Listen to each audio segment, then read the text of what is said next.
स्वागत है आपका यस न्यूज कर्नाटक एक्सप्रेस में। मैं आपके साथ सुफियान।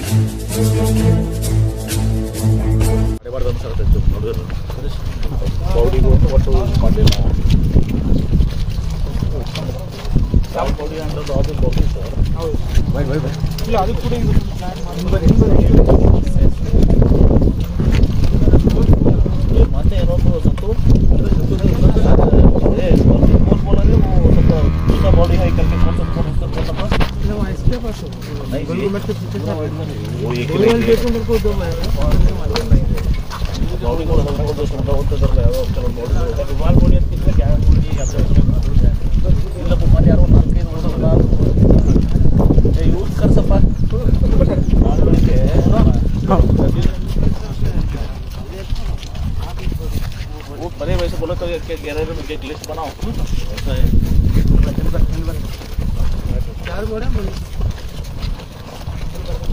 दड्डी करी बना ले।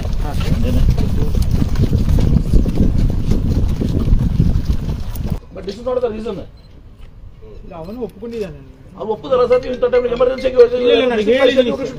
ನಾನು ಹೇಳಿದ್ದೀನಿ ಸರ್. ನಾನು ಒಬ್ಬ ಯಾವ ಸಫರ್ ಆಗ್ತಾರೆ, ನಮ್ಮ ಸಫರ್ ಆಗಲಿ.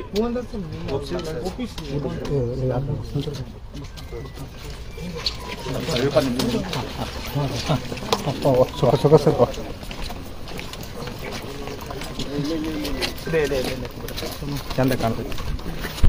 ಲಾಸ್ಟ್ ಟೈಮ್ ಅದು ಎಕ್ಸ್ಕೇವೇಟ್ ಮಾಡಿ ಮಾಡಬೇಕು. ಸಾಹೇಬ್ರು ಹೇಳ್ತಾರೆ ಒಂದು ನಡುವಲ್ಲಿ ಬ್ರಿಡ್ಜ್ ಹಾಕಿ ಭಾಳ ಲೆಂತ್ ಆಗುತ್ತಲ್ಲ, 3 ಕಿಲೋಮೀಟರ್ ಒಂದು ಬ್ರಿಡ್ಜ್ ಹಾಕೊಂಡು ಅಲ್ಲೇ ಇದು ಮಾಡೋದು. ಅದಾದ್ರೆ 8 ಶೇಪ್ ಅಲ್ಲಿ ಇದೆ ಸರ್. ಮಧ್ಯದಲ್ಲಿ ಒಂದು 100 ಮೀಟರ್ ಅಷ್ಟೇ ಬರ್ತದೆ. ಅಲ್ಲಿ ಒಂದು ಸಣ್ಣ ಫುಟ್ ಓವರ್ ಬ್ರಿಡ್ಜ್ ಮಾಡಿದ್ರೆ ಸರ್ ವಾಕಿಂಗ್ ಹೋಗೋರಿಗೆ 3 ಕಿಲೋಮೀಟರ್ಗೆ ಕ್ಲೋಸ್ ಆಗಿರ್ತದೆ.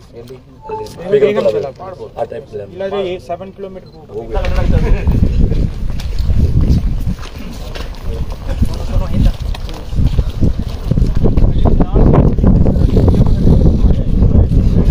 ಬನ್ನಿ ಸರ್, ಬನ್ನಿ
ಸರ್ ಗಡಿ ಆ ಕಡೆ.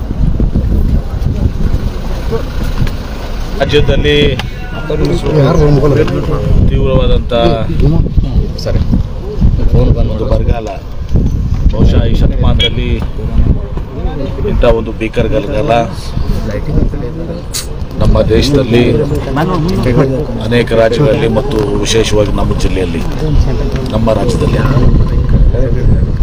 ಬಹುಶಃ 7-8 ತಾಲೂಕು ಹೊರತುಪಡಿಸಿ ಎಲ್ಲ ತಾಲೂಕುಗಳು ಇವತ್ತು ದಿವಸ ಬರ ಇದೆ. ಇದಾಗಿನೂ ಕೂಡ ಸರ್ಕಾರ ಕುಡಿಯುವ ನೀರಿಗೆ ಆದ್ಯತೆಯನ್ನು ಕೊಟ್ಟು ನಾವು ಕೆಲಸವನ್ನು ಮಾಡ್ತಾ ಇದ್ದೀವಿ. ಇವತ್ತು ವಿಜಯಪುರ ನಗರ ಇದಕ್ಕೆ ಮೂಲ ಇದು ಭೂತ್ನಾಳ್ ಟ್ಯಾಂಕ್. ಅವಾಗ ಈ ಕೃಷ್ಣಾ ನದಿಯಿಂದ ಯೋಜನೆ ಇರಲಾರದ ಸಂದರ್ಭದಲ್ಲಿ ಭೂತ್ನಾಳ್ ಕೆರೆನೇ ಇಡೀ ವಿಜಯಪುರ ನಗರಕ್ಕೆ ಇಡೀ ವಿಜಯಪುರ ನಗರಕ್ಕೆ ನೀರು ಕೊಡ್ತಾ ಇತ್ತು. ಈಗ ಜನಸಂಖ್ಯೆ ಹೆಚ್ಚಿಗಾದ್ಮೇಲೆ ಇವತ್ತು 3 ಬಾರಿ ಇವತ್ತು ದಿವಸ ವಿಜಯಪುರ ನಗರಕ್ಕೆ ಕುಡಿಯುವ ನೀರಿನ ಯೋಜನೆಗಳು ಕೃಷ್ಣಾ ನದಿಯಿಂದ ನಾವು ಮಾಡಿದ್ವಿ ಕಾಲಕ್ಕೆ. ಒಂದೇದು ನಮ್ಮ ತಂದೆಯವರಿದ್ದಾಗ, ತದನಂತರ 2 ಬಾರಿ ಇವತ್ತು ದಿವಸ ಇದು ಆಗಿದೆ. ಫಸ್ಟ್ ಸ್ಟೇಜು 1970 ನಮ್ಮ ತಂದೆಯವರು ಮುನ್ಸಿಪಲ್ ಅಡ್ಮಿನಿಸ್ಟ್ರೇಷನ್ ನಡೆಸಿದಾಗ ಕುಡಿಯ ನೀರಿನ ಯೋಜನೆ ಆಯಿತು. ವಿಜಯಪುರದಲ್ಲಿ ಡ್ರೈನೇಜ್ ಸಿಸ್ಟಮ್ ಆಯಿತು. ತದನಂತರ 91ರಲ್ಲಿ 2010 ಇದು 70 ದಶಕಕ್ಕಿಂತ ಮುಂಚಿತವಾಗಿ ಏನಿತ್ತು 70ನೇ Delta learn online spoken English classes लाया है आपके लिए सुनहरा मौका। स्पोकन इंग्लिश आजकल न सिर्फ एक शौक है बल्कि अहम ज़रूरत बन चुका है। अगर आप लोग घर बैठे इंग्लिश सीखना चाहते हो तो अभी हमारे एक्सपर्ट से संपर्क करें 9972295999 और 8050828793। ಇಸ್ವಿಕ್ಕಿಂತ ಮುಂಚಿತವಾಗಿ ಈ ಭೂತ್ನಾಳ ಕೆರೆ ವಿಜಯಪುರ ನಗರಕ್ಕೆ ಸಂಪೂರ್ಣವಾಗಿ ನೀರು ಕೊಡ್ತಾ ಇತ್ತು. ಅವಾಗ ಭಾಳ ಜನಸಂಖ್ಯೆ 75,000 ಇತ್ತು ಅಂತ ಹೇಳ್ತಾರೆ. ಏನಪ್ಪ 75,000 ಏನೋ ಇತ್ತು. ಈಗ ಸುಮಾರು 5 ಲಕ್ಷ 6 ಲಕ್ಷ ಜನಸಂಖ್ಯೆ ಆಗಿದೆ. ನಗರ ಭಾಳ ಬೆಳೀತಾ ಇದೆ, ನೀರು ಸಾಲ್ತಾ ಇದೆ. ಇವತ್ತು ವಿಶ್ವೇಶ್ವರಯ್ಯನವರು ಕಟ್ಟಿದಂಥ ಟ್ಯಾಂಕ್ ಇದು, ಅವರ ಇದು ಮಾಡಿದಂಥ ಟ್ಯಾಂಕ್ ಇದು.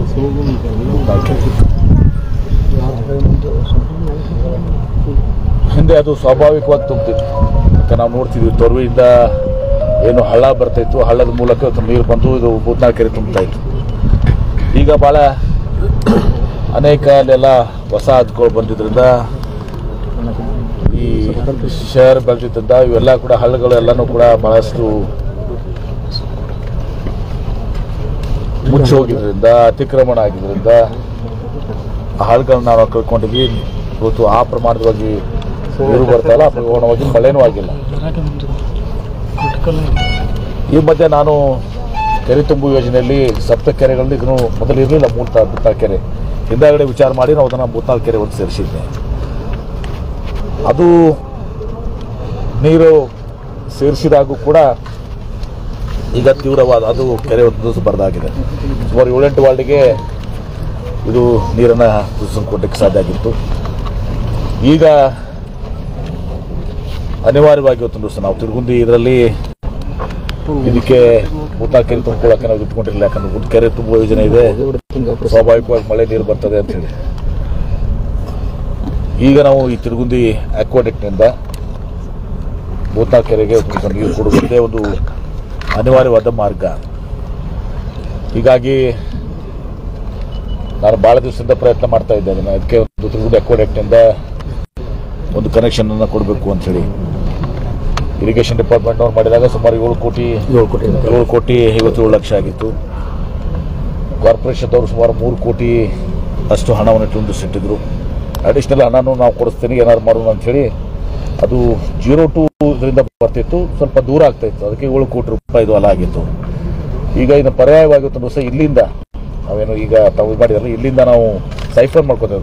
ನಾನು ಎಲ್ಲಿನೂ ಕೂಡ ಅಕ್ವಾಡೆಕ್ಟ್ ಪಂಚರ್ ಮಾಡೋಕ್ಕೆ ಕೊಟ್ಟಿಲ್ಲ. ಯಾಕಂದ್ರೆ ಒಮ್ಮೆ ಪಂಚರ್ ಮಾಡಿದರೆ ಬೇರೆ ಬೇರೆಯವ್ರು ಕೆಳಕ್ಕೆ ಬರ್ತಾರೆ, ನಾಳೆ ಅದು ಹಾಳಾಗಿ ಹೋಗ್ಬಿಡ್ತದೆ ಅಕ್ವಾಡೆಕ್ಟ್.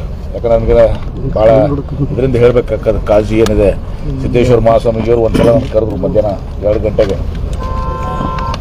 ಅವ್ರು ನಾನು ಆಶ್ರಮಕ್ಕೆ ಹೋದೆ. ಆಶ್ರಮಕ್ಕೆ ಹೋದಾಗ ಏನಪ್ಪಗಳ ಇಲ್ಲ ಕೊಂಡು ಒಂದು ಮಾತು ಹೇಳಬೇಕಾಗಿದ್ದು ನಿಮಗೆ, ಈ ಅಕ್ವಾಡೆಕ್ಟ್ ಮೇಲೆ ನೀವು ಗಾಡಿ ಹಾಗೆ ಹೈಲಕ್ಕೆ ಹೋಗೋಕ್ಕೆ ಇದು ಮಾಡಿದಿರಿ, ವಯಾಡಕ್ಟದು ಮಾಡಿದಿರಿ. ಅದ್ರ ಮೇಲೆ ವೆಹಿಕಲ್ಸ್ ಹೋಗೋದು ಬೇಡ. ಯಾಕಂದ್ರೆ ಅದು ವೆಹಿಕಲ್ಸ್ ಹೋಗೋದ್ರಿಂದ ಅದು ದುರ್ಬಲಗಾಗ್ತೈತೆ, ಅದು ವಿಕನ್ ಆಗುತ್ತೆ. ಅದ್ರದ್ದೇನು ಅಕ್ವಾಡೆಕ್ಟು ಯಾವತ್ತೋ ಏನೋ ಒಂದು ಇದರಿಂದ ಆಗಿದೆ ನಿಮ್ಮಿಂದ, ಅದು ನಾಳೆ ಮುಂದೆ ವೀಕ್ ಆಗಿದ್ದು ಆದರೆ ಮುಂದೆ ಅದರ ಆಯುಷ್ಯ ಕಡಿಮೆ ಆಗುತ್ತೆ, ಲೈಫ್ ಕಡಿಮೆ ಆಗುತ್ತೆ, ಮತ್ತೆ ದುರ್ಬಲಗಾಗ್ತದೆ, ಲೀಕೇಜಸ್ ಆಗ್ತವೆ, ಹಿಂಗೆಲ್ಲ ಆಗ್ತಾವೆ. ಅದ್ರ ಮೇಲೆ ಅಡ್ಡಾಡುವಂಥ ಅನಿವಾರ್ಯತೆ ಯಾರಿಗೂ ಇಲ್ಲ. ನನಗೆ ನೀವು ಹೋಗ್ಬೇಡ್ರಿ, ಯಾರಿಗೂ ಹೋಗ್ಬೇಡ್ರಿ, ಗೇಟ್ ಹಾಕ್ಸ್ರಿ ಅಂತೇಳಿ. ಅದ್ರ ಸಲ ಅವ್ರು ಹೇಳಿದ್ಮೇಲೆ 8 ಕಡೆ ನಾವು ಎಲ್ಲ ಕಡೆ ಗೇಟ್ ಹಾಕ್ಸಿದ್ರೆ ನಾಳೆ ವೆಹಿಕಲ್ ಹೋಗೋದನ್ನ ನಾವು ಸ್ಟಾಪ್ಸ್ ಮಾಡಿಸಿದ್ವಿ. ಅದು ಅವರ ಕಾಳಜಿ ಎಷ್ಟಿತ್ತು ಅಂದರೆ, ಇದು ಅಕ್ವಾಡೆಕ್ಟು ಒಂದು ಮಾದರಿಯಾದಂಥ ಅಕ್ವಾಡೆಕ್ಟು, ಏಷ್ಯಾದಲ್ಲೇ ಅತ್ಯಂತ ದೊಡ್ಡದಾದಂಥ ಅಕ್ವಾಡೆಕ್ಟ್. ಇದು ವಯಾಡಕ್ಟು, ಬರೀ ನೀರು ಹರಿತಿದ್ರೆ ಅದಕ್ಕೆ ಅಕ್ವಾಡೆಕ್ಟ್ ಅಂತೀವಿ. ಅದ್ರ ಮೇಲೆ ಸ್ಲ್ಯಾಬ್ ವೆಹಿಕಲ್ ಹಾಯ್ತಂದ್ರೆ ಅದಕ್ಕೆ ವಯಾಡಕ್ಟ್ ಅಂತೀವಿ ನಾವು. ಹೀಗಾಗಿ ಇದನ್ನು ಬಾಳ್ಬೇಕು ಅಂತೇಳಿ ಕಲ್ಕೊಂಡು ಸುಮ್ಮನೆ ಇವತ್ತೊಂದು ಸಂದರ್ಭದಲ್ಲಿ ಜಾಪಿಸ್ತಾರೆ. ನಾವು ಇದಕ್ಕೆಲ್ಲೂ ಕೂಡ ಪಂಕ್ಚರ್ ಮಾಡೋಕ್ಕೆ ಕೊಟ್ಟಿಲ್ಲ. ಇವತ್ತೊಂದು ದಿವಸ ಇವತ್ತು ಸೈಫನ್ ಮಾಡೋಕ್ಕೆ ಇವತ್ತೊಂದು ದಿವಸ ಅನಿವಾರ್ಯವಾಗಿ ಸೈಫನ್ ಮಾಡ್ಕೊಂಡು ನೀರು ತೊಗೊಂಡು ಅದನ್ನು ಇಲ್ಲಿಂದ ತಗೊಂಡು ಹೋಗಿ ಸುಮಾರು 800 ಮೀಟರು ಇವತ್ತು ನಾವು ಮುತ್ನಾಳ್ ಕೆರೆಗೆ ಈಗ ಟೆಂಪ್ರರಿ ಆಗಿ ತುಂಬ್ತೀವಿ ಮತ್ತು ಟೆಂಡರ್ನೂ ಕೂಡ ಯಾಕೆ ಹೇಳಿದ್ದೀನಿ. ಈಗ ಪರ್ಮನೆಂಟ್ ಅದನ್ನು ವ್ಯವಸ್ಥೆಯನ್ನು ಮಾಡೋಕ್ಕೆ ಅಥವಾ 1200 mm ಅಲ್ಲ 1200 mm 2 ಪೈಪ್ಗಳನ್ನ ಹಾಕಿ ಇನ್ನೊಂದು ಸಲಹೆಯನ್ನು ಕೂಡ ನೀರಾವರಿ ಇಲಾಖೆ ಕೊಟ್ಟರು. ಸೈಫಾನ್ ಆಗಿ ನೀರು ಹೋಗ್ತದೆ ಗ್ರಾವಿಟಿ ಮೇಲೆ, ಆದರೂ ಕೂಡ ಒಂದು ಸ್ಟೋರೇಜನ್ನು ಕೂಡ ಮಾಡ್ಕೊಳ್ಳಿ, ಒಂದು ಪಂಪನ್ನು ಹಾಕ್ಕೊಳ್ಳಿ, ಶಾಶ್ವತವಾಗಿ ಹೋಗೋದೊಂದು ನೀರಿನ ಯೋಜನೆ ಆಗಿಬಿಡಲಿ ಅಂತ ಹೇಳಿದ್ರು. ಅಪಾಕೋರಾಗಿ ಮಾಡಿಫಿಕೇಶನ್ ಮಾಡಿ ಇನ್ನೊಂದು 3-4 ದಿವಸದಲ್ಲೇ ಅದನ್ನೆಲ್ಲ ಪ್ರಿಪರೇಷನ್ ಮಾಡ್ತಾರೆ. ಅದನ್ನು ಟೆಂಡರ್ ಕರಿತೀವಿ. ಈಗ ತಾತ್ಕಾಲಿಕವಾಗಿ 19ನೇ ತಾರೀಕಿಗೆ ಅವತ್ತೊಂದು ದಿವಸ ನೀರನ್ನು ಬಿಟ್ಟಿದ್ದಾರೆ. ಅದು ಬಂದಮೇಲೆ ಅವತ್ತೊಂದು ದಿವಸ ಬಹುಶಃ 2 ದಿವಸ ತಗೋತದೆ, 1 ದಿವಸ 48 ಅವರ್ಸು. 21ನೇ ತಾರೀಕಿಗೆ ಅವತ್ತೊಂದು ದಿವಸ ಕೆರೆ ತುಂಬಲಿಕ್ಕೆ ಸಾಧ್ಯ ಆಗ್ತದೆ, ಪ್ರಾರಂಭ ಆಗ್ತದೆ. ಕುಡಿಯುವ ನೀರನ್ನು ಕೂಡ ನಾವು ಕೊಡುವಂಥ ಕೆಲಸ ಮಾಡ್ತೀನಿ. ಇದ ನಂತರ ನಾನು ಮೀಟಿಂಗನ್ನು ಕೂಡ ಇಟ್ಕೊಂಡಿದ್ದೀನಿ.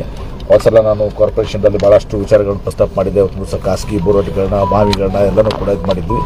ಅದೆಲ್ಲವನ್ನು ಕೂಡ ಈಗ ನಾನು ರಿವ್ಯೂವನ್ನು ಮಾಡ್ತೀನಿ. ಈಗ ಸುಮಾರು ವಾರ್ಡ್ಗಳಿಗೂ ನೀರು ಬರಕ್ಕಿಲ್ಲ. ಈಗ ಮೊದಲು 24 ಅವರ್ಸ್ ಬೇಡ ಸ್ವಾಮಿ, 13 ದಿವಸ ಕೊಡ್ತಾ ಇದ್ದಾರೆ. ಸ್ವಲ್ಪ ಪ್ರಾಕ್ಟಿಕಲ್ ಹೋಗಿ ಅದಕ್ಕೆ ಈಗ ಮೊದಲು ದಿವಸಕ್ಕೊಮ್ಮೆ ನೀರು ಕೊಡೋಣಂತೆ, 2 ದಿವಸಕ್ಕೊಮ್ಮೆ 3 ದಿವಸಕ್ಕೊಮ್ಮೆ ನೀರು ಕೊಡೋಣಂತೆ. ಈಗ 24 ಅವರ್ಸ್ ಆಮೇಲೆ ಮಾತಾಡೋಣ. ಪ್ರಾಕ್ಟಿಕಲ್ ಸ್ವಲ್ಪ ಪ್ರಾಕ್ಟಿಕಲ್ ಆಗಿ ಈಗ 13 ದಿವಸಕ್ಕೊಮ್ಮೆ ನೀರು ಹೋಗ್ತಾ ಇದೆ. ಯಾಕಂದ್ರೆ ಏನಾಗ್ತದೆ, ಈ 7 ವಾರ್ಡಿಂದು ಅದ್ರ ಮೇಲೆ ಪ್ರೆಷರ್ ಬೀಳ್ತದೆ. ಅದ್ರ ಮೇಲೆ ಪ್ರೆಷರ್ ಬರೋದ್ರಿಂದ ಒಂದು ದಿವಸ ಇದು ಆಗ್ತದೆ. ಈ 7 ವಾರ್ಡಿದ್ದು ನೋಡಿರ್ಲಿಲ್ಲ ಆ ಯೋಜನೆ ಮೇಲೆ. ಹೀಗಾಗಿ ನಾವು ಅದನ್ನ ಬ್ಯಾಲೆನ್ಸ್ ಮಾಡ್ಬೇಕಾಗ್ತದೆ. ಈಗ ನಾವು ಸದ್ಯ ನಮ್ಮ ಪರಿಸ್ಥಿತಿ ಇವತ್ತು ಯಾವುದೇ ಹೊಸ ಸುದ್ದಿಯನ್ನ ನೋಡಲು ನಮ್ಮ ಎಸ್ ನ್ಯೂಸ್ ಕರ್ನಾಟಕ ಎಕ್ಸ್ಪ್ರೆಸ್ ನ ನೋಡ್ತಾ ಇರಿ. ಹಾಗೆ ನಮ್ಮ ಚಾನೆಲ್ ನ ಸಬ್ಸ್ಕ್ರೈಬ್ ಮಾಡಿ, ಬಾಜು ಇರುವ ಬೆಲ್ ಐಕಾನ್ ಅನ್ನ ಕ್ಲಿಕ್ ಮಾಡಿ. ಹಾಗೆ ನಮ್ಮ ಚಾನೆಲ್ ನ ಲೈಕ್ ಮಾಡಿ, ಶೇರ್ ಮಾಡಿ. ನಮ್ಮ ನಡೆ ಸತ್ಯದ ಕಡೆ.